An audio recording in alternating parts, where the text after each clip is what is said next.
저는 제 몸이 이렇게까지 외로울 수 있다는 걸 62살이 되어서야 알았습니다. 남편을 떠나보낸 지 꼭 2년이 지났습니다. 남들은 제가 잘 사는 줄 알았습니다. 남편이 공무원이었으니 연금도 꼬박꼬박 나오고 애들도 다 컸으니 이제 편하게 살 거라고요. 그런데요. 진짜 무서운 건 돈이 아니라 밤이더군요. 겨울밤이 가장 무섭습니다. 온기 하나 없이 식은 방바닥에 홀로 누워 있으면 숨이 자꾸 막혔습니다. 안녕하세요. 이런 이야기를 들려드리는 것도 정말 부끄럽지만요. 저처럼 살다 보면 누구라도 넘어질 수 있다는 걸 누군가는 들어주셨으면 좋겠습니다. 좋아요, 구독, 댓글로 제 이야기에 같이 머물러 주시면 정말 감사하겠습니다. 제 이름은 김정숙, 올해 62살입니다. 남편은 누구보다 성실했습니다. 평생 공무원으로 남의 손가락질 한 번 안 받고 그 흔한 바람 한 번 안 피우고 집에 와서는 늘 같은 자리에서 잠들었습니다. 마지막까지도 그랬습니다. 교통사고라니요. 그날도 평소처럼 퇴근길이었습니다. 몇 번이고 장례식장에서 사람들 손을 붙잡고 울었습니다. 그런데 막상 혼자 남으니 울음이 하나도 나오지 않더군요. 장례식 끝나고 나서 영정사진이 우리 집 안방에 놓였습니다. 처음엔 매일 인사했습니다. 근데요, 그 얼굴이 무서울 때가 있었습니다. 마치 너는 이제 뭐가 남았냐고 물어보는 것 같았습니다. 친구들이 하나둘 저를 밖으로 끌어냈습니다. 정수가 이러다 내가 먼저 간다. 안 들을 수 없었습니다. 어디라도 가야 했습니다. 그렇게 나가본 데가 런닝 동호회였습니다. 숨이라도 헉헉대면 심장이 아직 뛰고 있다는 생각이 들 것 같았습니다. 사람들 틈에 끼어 숨을 몰아쉬는데 그때 그 사람이 다가왔습니다. 박상우 씨였습니다. 저보다 5살이나 어렸습니다. 사실 그때는 그게 무서운 일이 될 줄 몰랐습니다. 처음엔 아무것도 없었습니다. 그저 운동할 때마다 허리 숙이는 법, 스트레칭하는 법을 알려줬습니다. 손끝이 제 등허리를 조심스레 스치고 지나갔습니다. 그 작은 온기가 제 등을 타고 심장까지 올라왔습니다. 아, 사람 손이 이렇게 따뜻했구나. 남편 손은 늘 마르고 딱딱했는데 런닝이 끝나면 같이 컵라면 하나 먹었습니다. 편의점 앞 벤치에 앉아 시린 손으로 뜨거운 국물을 먹고 있으면 그 사람이 컵라면 뚜껑을 살짝 눌러주었습니다. 별것도 아닌데 그게 자꾸 생각났습니다. 집에 돌아와서도 샤워기를 틀면 그 사람 손끝이 다시 느껴지는 것 같았습니다. 저는 그런 게 처음이었습니다. 결혼 30년 동안 남편 손이 제 허리춤을 쓰다듬은 적이 있었을까요? 잘 기억나지 않습니다. 어느 날은 늦게까지 운동장을 빙빙 돌았습니다. 모두 돌아가고 저만 남았는데 그가 걸어왔습니다. 누나, 추우시죠? 근처 포장마차에서 따뜻한 거라도 드시죠. 정말 아무렇지 않은 제안이었습니다. 근데 그날 저는 누구도 없는데 괜히 두근거렸습니다. 포장마차 천막 안에 앉아 소주잔을 주고받았습니다. 김치찌개 국물에 소주 한 잔, 술이 오랜만이라 얼굴이 금세 달아올랐습니다. 그 사람이 제 손목 위에 살짝 손을 얹었습니다. 정말 아무 말도 없었습니다. 그런데 그 순간 제 머릿속에서 무언가가 탁 하고 깨졌습니다. 집에 돌아와 식은 방에 누워 있는데 이상하게 손끝이 허전했습니다. 처음엔 참았습니다. 근데 그날 밤 저는 몇 번이나 배를 쓸어내렸는지 모릅니다. 그 다음 날 저는 또 운동장에 나갔습니다. 그가 있을까 봐서요. 다행인지 불행인지 그는 있었습니다. 그날부터였습니다. 저는 달리는 게 아니라 그 사람을 따라가고 있었습니다. 러닝은 핑계였습니다. 친구들은 아무것도 몰랐습니다. 정수가 얼굴이 좋아졌다. 그 말에 저는 웃었습니다. 제 얼굴이 왜 좋아졌을까요? 밤마다 불 꺼진 방에서 이불 속이 뜨거워지니까요. 그 사람은 제게 조금씩 더 가까워졌습니다. 러닝 끝나면 맥주 한 캔씩, 가끔은 커피 한 잔. 그가 제 옆자리에 앉으면 심장이 자꾸 빨리 뛰었습니다. 한 번은 저한테 이상한 말을 꺼냈습니다. 누나, 혼자 사시는 거 적적하지 않으세요? 순간 숨이 턱 막혔습니다. 그 한마디에 제가 얼마나 외로운지 제 스스로 다 들킨 기분이었습니다. 그리고 또 어느 날 그가 말했습니다. 누나, 나중에 좋은 데서, 따뜻한 데서 술 한잔 해요. 저는 알았습니다. 이게 무슨 말인지요. 근데 그때부터는 거절이 안 됐습니다. 누군가는 말하겠죠. 에이, 다 보이는데 왜 당하냐고. 근데요, 그때 제 귀에는 돈 얘기가 안 들렸습니다. 그 사람 손끝, 그 손끝에서 느껴지는 체온. 그거 하나가 제 인생을 다시 살게 만들었습니다. 이게 죄라면 이미 너무 늦었습니다. 아직은 모릅니다. 그가 저한테 무슨 꿍꿍이를 숨겼는지. 하지만 그 밤부터 제 몸은 그 사람한테 조금씩 조금씩 무너지고 있었습니다. 그 사람이 제 집 앞까지 바래다 준 건 딱 두 번째였습니다. 겨울이라 길이 더 춥다고, 혼자 가기엔 어둡다고 그가 먼저 말을 꺼냈습니다. 작은 골목길을 걸어오는데 가로등 불빛이 그 사람 얼굴에 닿았다가 사라지기를 반복했습니다. 그 순간 제 가슴이 괜히 쿵 하고 뛰었습니다. 마치 제가 20살로 돌아간 듯 했습니다. 현관 앞에 서니 차가운 바람이 등줄기를 훑었습니다. 그가 저를 빤히 보았습니다. 누나, 오늘따라 많이 예쁘시네요. 그 말에 가슴이 무너지는 것 같았습니다. 그 나이에 누가 저한테 예쁘다고 말을 해줬을까요? 고맙다고 말하려다가 제 입이 먼저 움직였습니다. 들어올래요? 그는 잠시 웃더니 문턱을 넘었습니다. 작은 전셋집, 남편이 살던 흔적이 그대로인 방. 그 방에 그가 앉아 있었습니다. 저는 그날 처음으로 집안의 남편 영정 사진을 뒤집었습니다. 뭔가 큰 잘못을 하는 것 같았지만 이미 멈출 수가 없었습니다. 따뜻한 차를 내오고 그는 제 옆에 앉았습니다. 소파에 앉아 있는데 그의 무릎이 제 허벅지를 스쳤습니다. 순간 제 온몸이 오그라들었습니다. 살같이 뜨겁게 달아올랐습니다. 그가 말했습니다. 누나, 손 좀 줘보세요. 그 손이 제 손등 위에 조용히 내려앉았습니다. 제 심장이 너무 크게 뛰어서 방 안이 다 들썩이는 것 같았습니다. 그의 손끝이 제 손목을 타고 올라와 어깨로 목덜미로 스쳤습니다. 저는 그날 밤 한 번도 못 느껴봤던 내 몸의 구석구석을 다시 만져보는 기분이었습니다. 남편과 살 땐 그저 한 번의 의무처럼 지나갔던 그런 밤들이 떠올랐습니다. 근데 이 사람 손길은 제 살을 하나하나 깨워주었습니다. 숨이 차오르고 가슴이 빨갛게 달아올랐습니다. 그가 제 귀에 속삭였습니다. 누나, 이렇게 숨죽이실 필요 없어요. 그 말에 저는 조그맣게 흐느꼈습니다.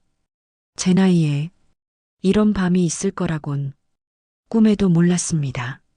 정말로요. 밤이 깊어질수록 저는 이 사람이 더 알고 싶어졌습니다. 어디 사는지, 어떻게 살았는지, 왜 나 같은 사람한테 이렇게 잘해주는지. 근데 그가 늘 하는 말은 비슷했습니다. 누나가 있어서 나는 다시 사는 기분이에요. 그 말을 들을 때마다 마음 한구석이 따끔거렸습니다. 정말 저 때문에 사는 걸까? 아니면 내 통장 때문에? 저도 바보는 아니었습니다. 남편이 남겨준 돈, 그게 누구 눈엔 얼마나 꿀같이 보일지 압니다. 근데요, 그날 밤 그 사람이 제 허벅지를 쓰다듬으며 작게 입맞춤할 때는 그런 의심이 다 사라졌습니다. 손끝이 배 위로 올라와 가슴을 스쳤을 땐 이미 저는 무너져 있었습니다. 참지 못해 그를 껴안았습니다. 내가 이렇게도 누군가를 원할 수 있구나. 이 나이에 누구 하나 만지지 않는 게 효부인 줄 알았는데 그는 제 귀에 숨을 불어넣으며 말했습니다. 누나, 내가 누나 끝까지 책임질게요. 그 말이 얼마나 달콤했는지 모릅니다. 새벽까지 그는 제 옆에 누워 있었습니다. 자다 깼을 때 그의 손이 제 배 위에 놓여 있었습니다. 그 따뜻함에 얼마나 울었는지 모릅니다. 그런데도 마음 한켠이 자꾸 불안했습니다. 왜 이 사람은 내게 이렇게 친절할까? 왜 내 집에, 내 몸에 이렇게 쉽게 스며들까? 그 질문이 머릿속을 떠돌았습니다. 그런데 그때는 이미 너무 늦었습니다. 저는 그 사람에게 너무 많이 허락해버렸습니다. 그 사람과 처음으로 제 방에서 밤을 보낸 날 이후 저는 더 이상 예전으로 돌아갈 수 없었습니다. 아침에 눈을 뜨면 그의 손길이 먼저 떠올랐습니다. 주름지고 늘어진 살을 그는 부끄럽지 않게 입술로 덮어주었습니다. 거짓말이라도 좋았습니다. 누나 피부가 내가 만져본 것 중에 제일 부드러워요. 그 한마디에 저는 30년 결혼 생활 동안 받아보지 못한 위로를 한순간에 받았습니다. 사람들은 몰랐습니다. 런닝복 아래 제 몸에 파문이 일고 있다는 걸 동호회 친구들도 아무도 눈치채지 못했습니다. 그가 제 집에 오가는 횟수가 늘어났습니다. 한 번은 제 손을 잡고 가까운 모텔에 갔습니다. 누나, 집에서는 불편하시죠?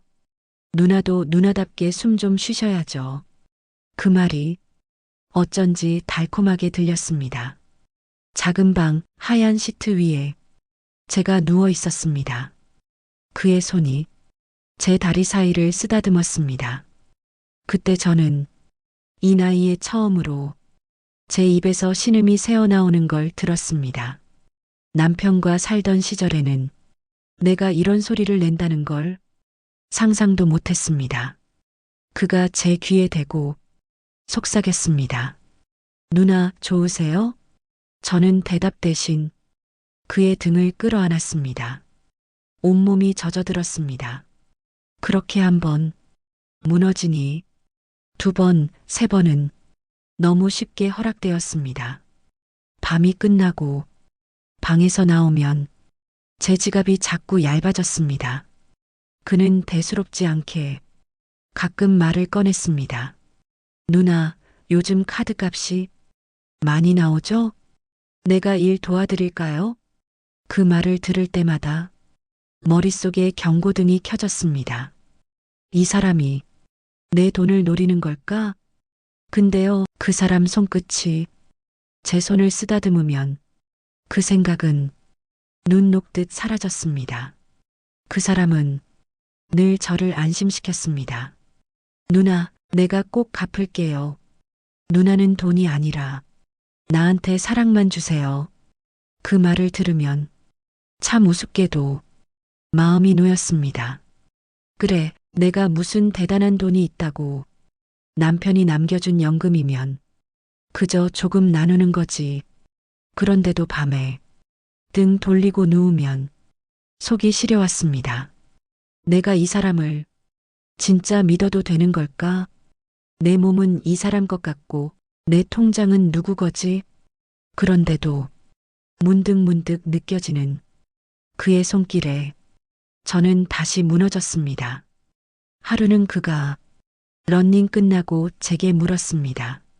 누나, 이번에 조그만 가게 하나 해보면 어떠세요? 내가 다 도와드릴게요. 그 말이 왠지 모르게 위험했습니다. 하지만 그의 팔이 제 어깨를 감싸면 생각이 흐려졌습니다. 내가 이 사람한테 무너질 때마다 나는 다시 살아있다고 느꼈습니다. 그게 더 무서웠습니다. 한 번은 그가 제 집 화장실에서 전화를 받았습니다. 조용히 문틈 사이로 들려오는 낮은 목소리. 응, 형님. 아니요, 조금만 더 기다리세요. 곧 될 거예요. 그 말을 들은 순간 제 심장이 철렁 내려앉았습니다. 곧 뭐가 된다는 걸까요? 그날 밤 저는 한숨도 못 잤습니다.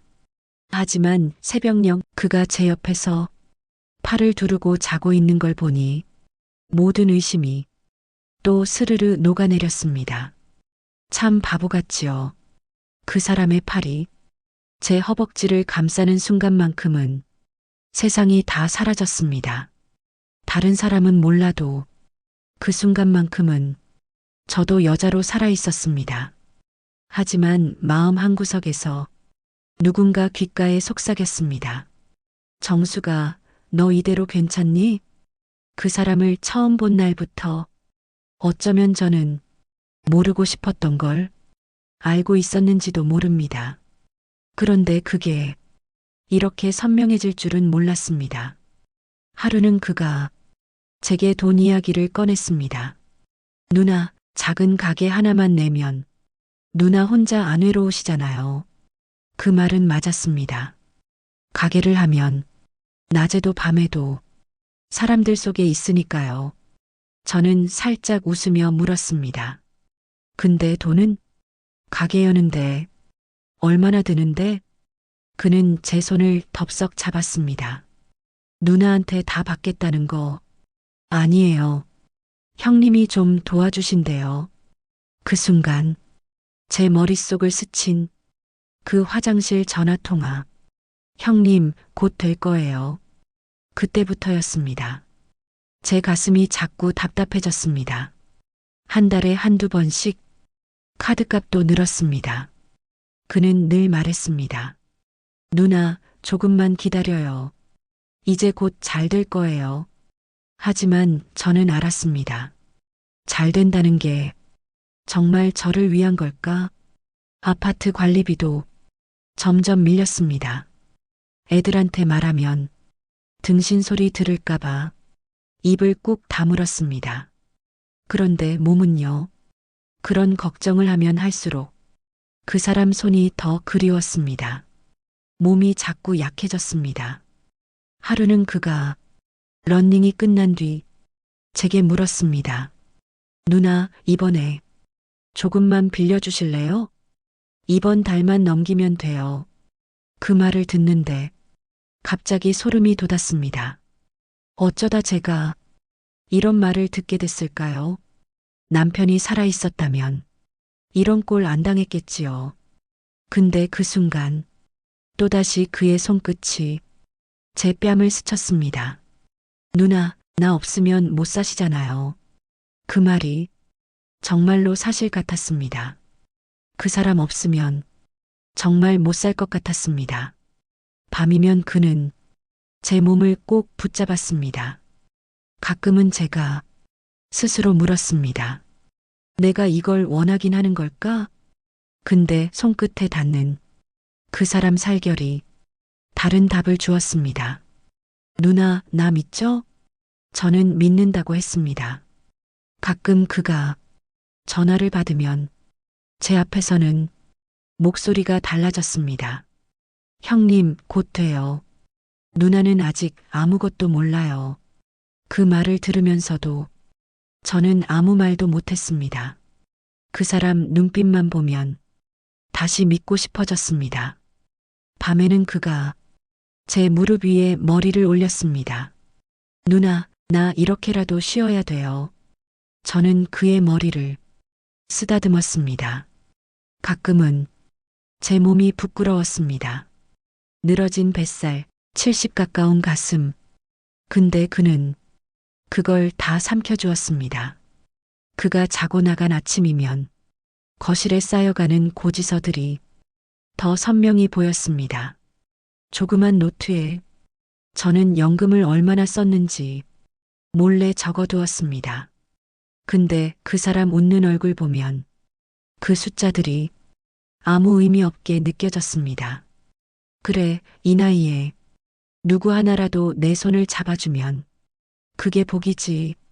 제가 스스로에게 자꾸 이렇게 속삭였습니다.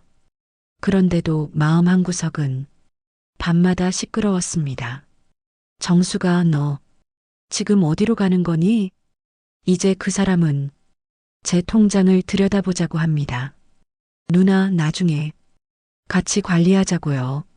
같은 식구잖아요. 식구라니요. 그 말이 그렇게 달콤할 줄 몰랐습니다.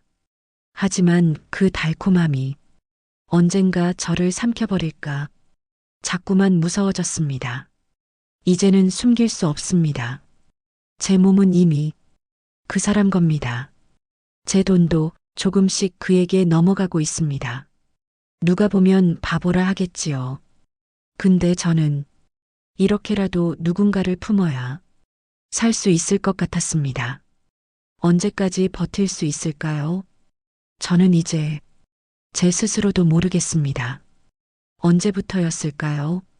그 사람 얼굴을 보면 두려움이 먼저 떠오르기 시작했습니다. 한 달에 한 번이던 돈 부탁이 이젠 당연한 일처럼 되어갔습니다. 누나, 이번엔 1,000만 원만 더 있으면 돼요. 누나가 있으니까 내가 버티는 거예요. 그 말들이 처음엔 사랑 같았습니다. 근데 이젠 알겠습니다. 이 사람에게 저는 여자이자 지갑이었습니다. 저는 그 사실을 모르는 척하고 싶었습니다. 밤에는 여전히 그가 제 몸을 어루만지면 모든 의심이 사라졌습니다. 그 순간만큼은 저도 다시 살아 있었습니다. 하지만 새벽이 오면 제 계좌 잔액이 아주 적나라하게 진실을 알려줬습니다. 아이들이 눈치챘습니다. 엄마, 요즘 왜 카드값이 이래? 엄마, 누구한테 돈 빌려줬어? 저는 아니라고 했습니다. 아무것도 아니라고, 다 내 선택이라고. 하루는 작은 파우치 안에 계좌 잔액이 적힌 종이를 몰래 넣었습니다. 언젠가 저도 제 정신이 돌아오면 그 종이가 저를 붙잡아주지 않을까 해서요. 그 사람은 여전히 달콤한 말을 했습니다. 누나, 우리 같이 여행 가요. 좋은 데 가서 살아요. 그 말을 들으면 무너집니다. 제가 지금이라도 이 사람을 보내면 정말 혼자 남을까봐 무서웠습니다. 하루는 욕실에서 그의 전화를 또 들었습니다. 형님, 조금만 더 끌어올게요. 누나는 아직 순해요. 순하다. 그 말이 가슴에 박혔습니다. 그날 밤 저는 남편 영정 사진을 다시 꺼내 세웠습니다. 여보, 나 너무 못나게 살고 있지? 사진 속 남편은 아무 말이 없었습니다. 며칠 뒤 그가 또 찾아왔습니다. 손엔 작은 꽃다발이 들려 있었습니다. 누나 사랑해요. 내가 누나랑 같이 살 거예요. 저는 그의 손을 조용히 잡았습니다. 그러면서 속으로 다짐했습니다. 이제 그만해야지. 정말로 이제 그만. 하지만 제 몸은 그의 체온을 끝내 놓아주지 못했습니다. 그 밤에도 저는 그를 받아주었습니다. 아침이 되고 그가 샤워하러 들어간 사이 저는 작은 봉투를 꺼냈습니다. 거기엔 마지막으로 꺼낸 적금 통장 해약금이 들어 있었습니다. 문득 웃음이 났습니다. 내가 이 사람을 사려고 내 남은 노후를 다 주고 있구나. 근데요, 그 사람 없이는 숨이 막혔습니다. 아마 저는 이제 다 빼앗겨도 다시 돌이킬 수 없을 겁니다. 누군가 제게 물을 겁니다. 정수가 후회 안 하니? 저는 웃으며 대답할 겁니다. 후회하지요. 근데요, 이 외로움보단 덜합니다. 이런 제 이야기를 들어주셔서 감사합니다. 저 같은 사람도 있습니다. 끝까지 봐주셨다면 좋아요와 구독, 댓글로 여러분은 절 혼자 두지 말아주세요.